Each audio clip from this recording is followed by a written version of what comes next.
Hey guys, welcome to Jamie Code. तो क्या आप जानते हैं कि पाइथन में डेटा टाइप्स क्या होते हैं? अगर नहीं तो इस वीडियो को लास्ट तक देखिए, क्योंकि इस वीडियो में मैं आपको बताने जा रहा हूं कि पाइथन में डेटा टाइप्स क्या होते हैं, उनका क्या यूज होता है और उन्हें कैसे यूज करते हैं। अगर आपको हमारी वीडियो अच्छी लगे तो वीडियो को लाइक करें और शेयर करें, और आगे आने वाली वीडियोस के नोटिफिकेशन के लिए हमारे चैनल को सब्सक्राइब करें। चलिए तो वीडियो को शुरू करते हैं।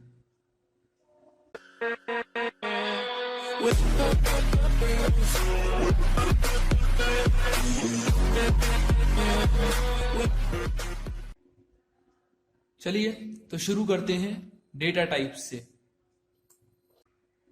तो पहले हम ये जान लेते हैं कि पाइथन में डेटा टाइप्स होते क्या हैं। डेटा टाइप्स वो आइटम्स होते हैं जो कि किसी वेरिएबल या ऑब्जेक्ट की ओरिजिनल आइडेंटिटी को शो करते हैं। डेटा टाइप्स हमें इंफॉर्मेशन प्रोवाइड कराते हैं कि किसी वेरिएबल या ऑब्जेक्ट पे किस तरीके के कमांड्स या कैसे ऑपरेटर्स परफॉर्म करेंगे। पाइथन हमें 5 built in code data types provide कराता है, जो कि हैं numbers, strings, list, tuple and dictionary. तो चलिए अब इन सब टाइप्स को एक एक करके देखते हैं। शुरू करते हैं नंबर्स से। पाइथन में numeric data type numeric values को स्टोर करने के लिए यूज किया जाता है। पाइथन में न्यूमेरिक डेटा टाइप्स के भी 3 सब टाइप्स होते हैं, जो कि है integers, floating point number and complex numbers. तो चलिए पहले हम इंटीजर्स को देखते हैं कि इंटीजर्स क्या होते हैं। इंटीजर्स वो होल नंबर होते हैं जिनका कोई भी फ्रैक्शनल पार्ट नहीं होता या जिनमें कोई भी डेसिमल पॉइंट नहीं होता। पाइथन में इंटीजर्स पॉजिटिव या नेगेटिव हो सकते हैं। आप नीचे एग्जांपल में देख सकते हैं कि पाइथन में इंटीजर्स कैसे होते हैं, जैसे कि यहाँ पर 25, 38, 45, -45 ये सारे इंटीजर्स हैं। पाइथन में आपको इंटीजर्स के भी 2 टाइप्स मिलेंगे। एक होता है नॉर्मल इंटीजर्स और एक होता है बूलन्स। नॉर्मल इंटीजर्स वो सिंपल इंटीजर्स होते हैं जो कि आप जनरली किसी प्रोग्रामिंग में यूज करते हैं। पाइथन वर्जन 3 में आप इंटीजर्स को इनफाइनाइट लेंथ तक भी बना सकते हैं। और सेकंड टाइप होता है बूलन्स। पाइथन में आप बूलन वैल्यूज को भी रिप्रेजेंट कर सकते हैं। पाइथन हमें 2 बूलन वैल्यूज का रिप्रेजेंटेशन अलाउ करता है, एक है ट्रू और दूसरी है फॉल्स। पाइथन में बूलन ट्रू को हम 1 से रिप्रेजेंट करते हैं और बूलन फॉल्स को 0 से। बूलन ट्रू और बूलन फॉल्स कुछ गिने चुने कीवर्ड्स में से हैं जो कि पाइथन में कैपिटल लेटर्स से स्टार्ट होते हैं। बाकी सारे कीवर्ड्स जनरली स्मॉल लेटर्स से शुरू होते हैं। पाइथन हमें एक इंट फंक्शन भी प्रोवाइड कराता है, जिससे हम किसी भी वैल्यू को इंटीजर में कन्वर्ट कर सकते हैं। इस इंट फंक्शन की हेल्प से आप पाइथन में फ्लोट वैल्यू को भी इंटीजर में कन्वर्ट कर सकते हैं, और अगर आपने किसी स्ट्रिंग में इंटीजर वैल्यू को स्टोर किया है तो आप उस स्ट्रिंग को भी इंटीजर में कन्वर्ट कर सकते हैं। पर अगर आपने किसी स्ट्रिंग में कैरेक्टर्स को स्टोर किया है तो अगर आप उसे इंट फंक्शन से कन्वर्ट करना चाहेंगे तो पाइथन वहां पर आपको एरर देगा। चलिए तो इन इंट फंक्शन के यूजेस को हम पाइथन स्क्रीन पर भी देख लेते हैं। चलिए तो अब देख लेते हैं कि इंट फंक्शन को प्रोग्रामिंग में कैसे यूज करना है। पहले हम एक फ्लोट वैल्यू को डिक्लेयर कर देते हैं, जैसे कि v इक्वल 2.5। अब हम इस फ्लोट वैल्यू को इंट वैल्यू में कन्वर्ट करेंगे। उसके लिए हम इंट फंक्शन का यूज करेंगे, जैसे कि a इक्वल इंट v। अब a में v की इंट वैल्यू स्टोर हो गई है। चलिए देख लेते हैं कि a में क्या स्टोर हुआ है। ये देखिए, आप देख सकते हैं कि a में इंटीजर वैल्यू स्टोर हो गई है। चलिए तो अब किसी स्ट्रिंग वैल्यू को कन्वर्ट करके देख लेते हैं, जैसे कि b इक्वल स्ट्रिंग में 25 हमने स्टोर कर दिया है। अब इस b को कन्वर्ट करते हैं इंट फंक्शन की हेल्प से। चलिए अब m में भी देख लेते हैं कि क्या स्टोर हुआ है। ये देखिए, उसने स्ट्रिंग को इंट में कन्वर्ट कर दिया है। इसी तरीके से आप इंट फंक्शन की हेल्प से किसी भी वैल्यू को इंटीजर में कन्वर्ट कर सकते हैं। लेकिन अगर आपने किसी स्ट्रिंग में कैरेक्टर्स को स्टोर किया है तो आप उसे इंट फंक्शन की हेल्प से इंटीजर में कन्वर्ट नहीं कर पाएंगे। इसका भी एग्जांपल देख लेते हैं। जैसे कि हम स्ट्रिंग में सेमी कोड लिखते हैं। अब चैनल के अंदर सेमी कोड स्ट्रिंग फॉर्म में स्टोर है। अब अगर हम इसे इंट से कन्वर्ट करने का सोचेंगे तो पाइथन वहां पर एरर देगा। चलिए ऐसे भी देख लेते हैं। ये देखिए, पाइथन ने बता दिया है कि इनवैलिड लिटरल फॉर इंट, क्योंकि इंट में आप नंबर्स को ही कन्वर्ट कर पाएंगे और सेमी कोड एक स्ट्रिंग है, इसलिए उसने यहाँ पर वैल्यू एरर दिया है। चलिए तो अब हम अपने नेक्स्ट न्यूमेरिक डेटा टाइप की ओर बढ़ते हैं, जो कि है floating point numbers. Floating point number वो नंबर्स होते हैं जिसमें फ्रैक्शनल पार्ट होता है या फिर जिसमें डेसिमल पॉइंट होता है। अगर आप किसी इंटीजर के पीछे एक डेसिमल पॉइंट लगा दें तो वो इंटीजर भी फ्लोटिंग पॉइंट नंबर में कन्वर्ट हो जाता है। आप नीचे एग्जांपल में देख सकते हैं कि पाइथन में फ्लोटिंग पॉइंट नंबर कैसे लिखते हैं। जैसे कि आप देख सकते हैं 12.25 ये एक फ्लोट है, 10.00 ये भी एक फ्लोट है। यहाँ पे आप देख सकते हैं कि 2 इंटीजर के बाद में हमने एक पॉइंट लगा दिया है तो ये भी एक फ्लोट है। ऐसे ही 3.414 ये भी एक फ्लोट है। आप इसी तरीके से फ्लोटिंग पॉइंट नंबर्स पाइथन में लिख सकते हैं। फ्लोटिंग पॉइंट नंबर्स के कुछ एडवांटेजेस हैं इंटीजर्स के ऊपर, उन्हें भी देख लेते हैं।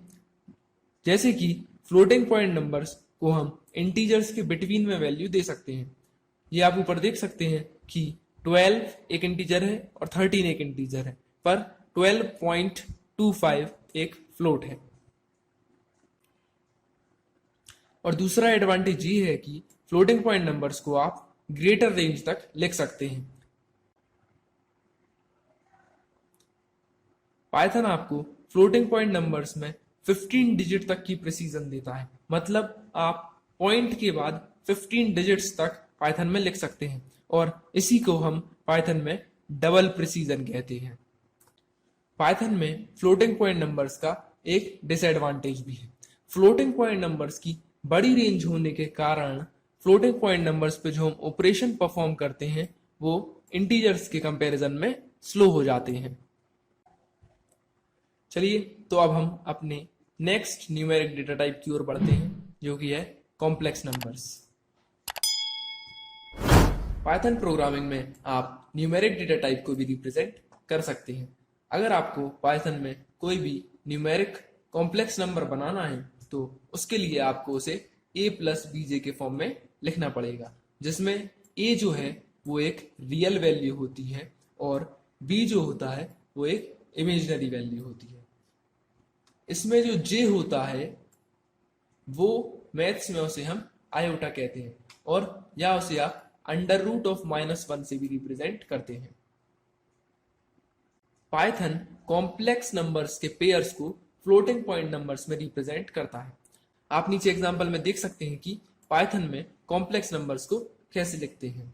जैसे कि 5 + 2j ये भी एक कॉम्प्लेक्स नंबर है, 1.1 + 2.2j ये भी एक कॉम्प्लेक्स नंबर है, 0 + 3j ये भी एक कॉम्प्लेक्स नंबर है।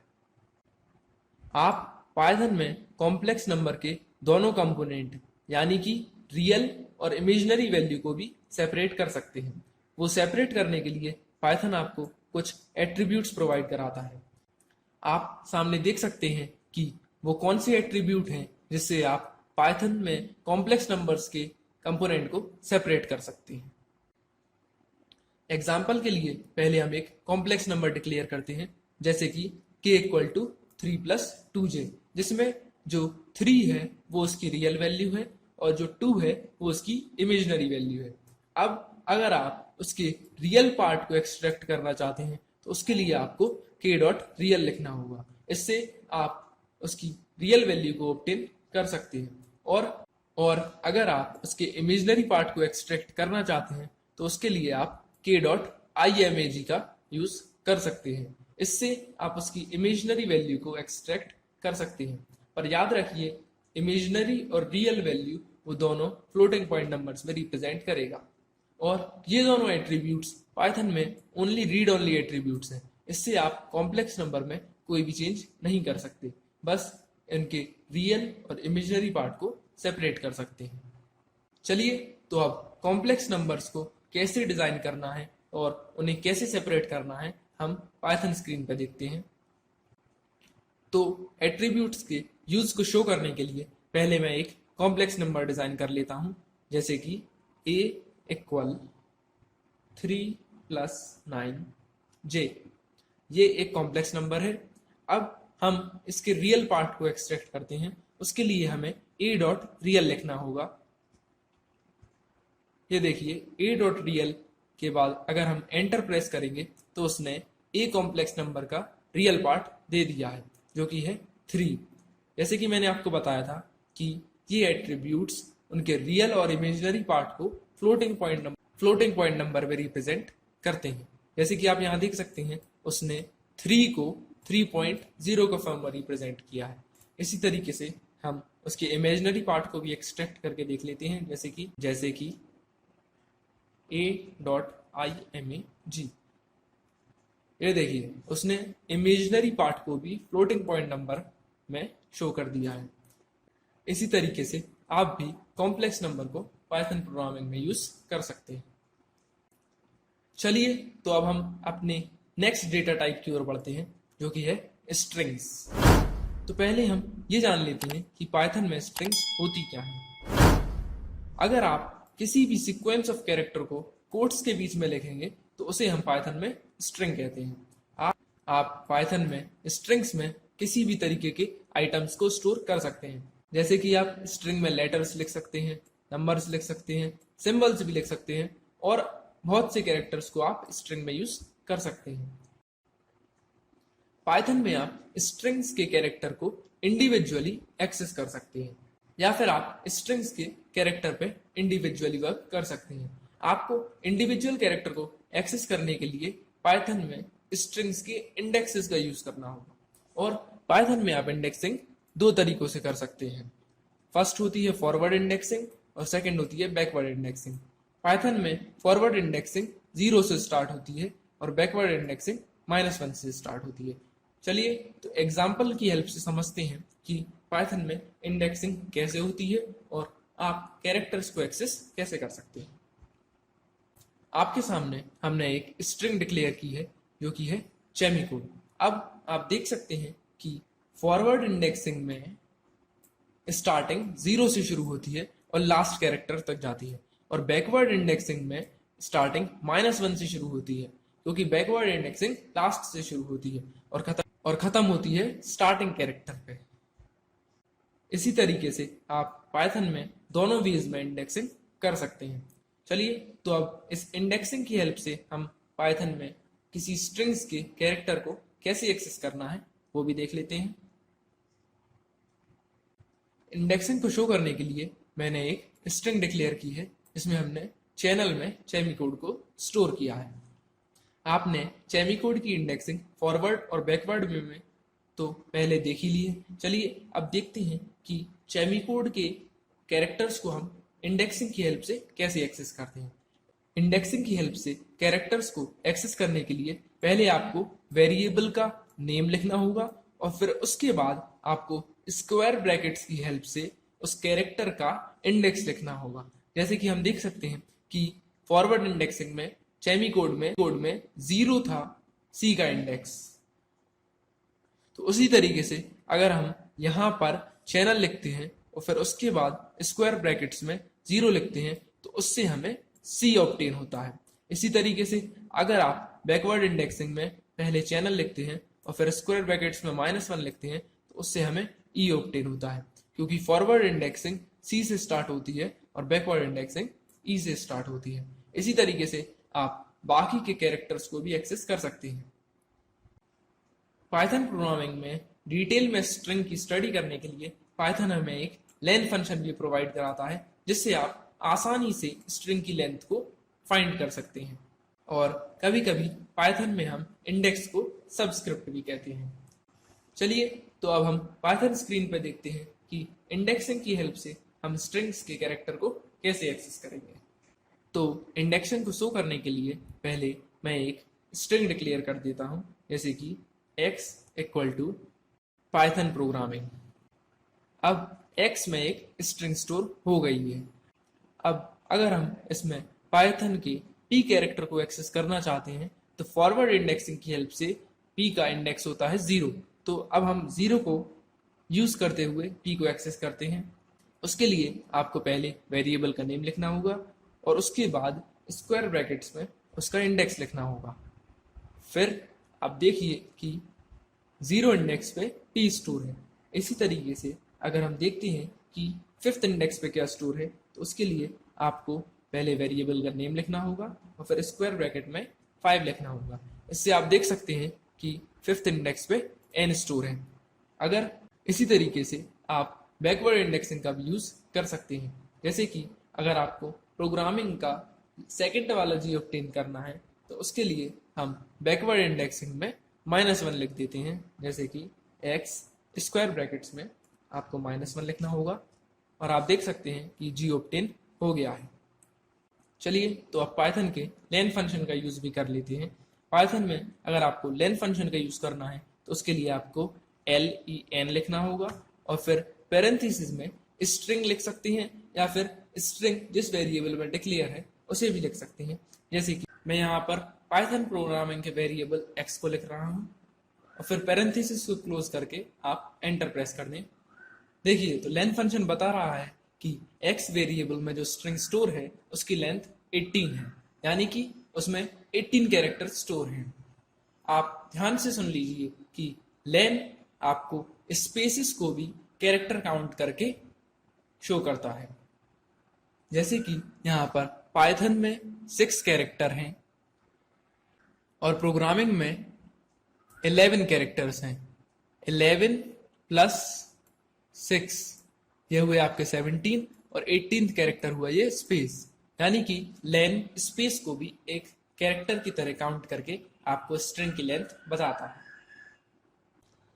आप ये भी जान लीजिए कि जो स्ट्रिंग्स होते हैं वो इम्यूटेबल डेटा टाइप होते हैं, यानी कि अगर आप एक स्ट्रिंग को डिक्लेयर कर देते हैं फिर आप उस स्ट्रिंग को मॉडिफाई नहीं कर सकते या उसमें कोई चेंज नहीं कर सकते। आप उस स्ट्रिंग को कॉपी जरूर कर सकते हैं पर उस स्ट्रिंग को चेंज नहीं कर सकते। तो इस वीडियो में हमने पाइथन के 2 डेटा टाइप्स को स्टडी किया है। बाकी के 3 डेटा टाइप्स को हम अगले वीडियो में डिस्कस करेंगे।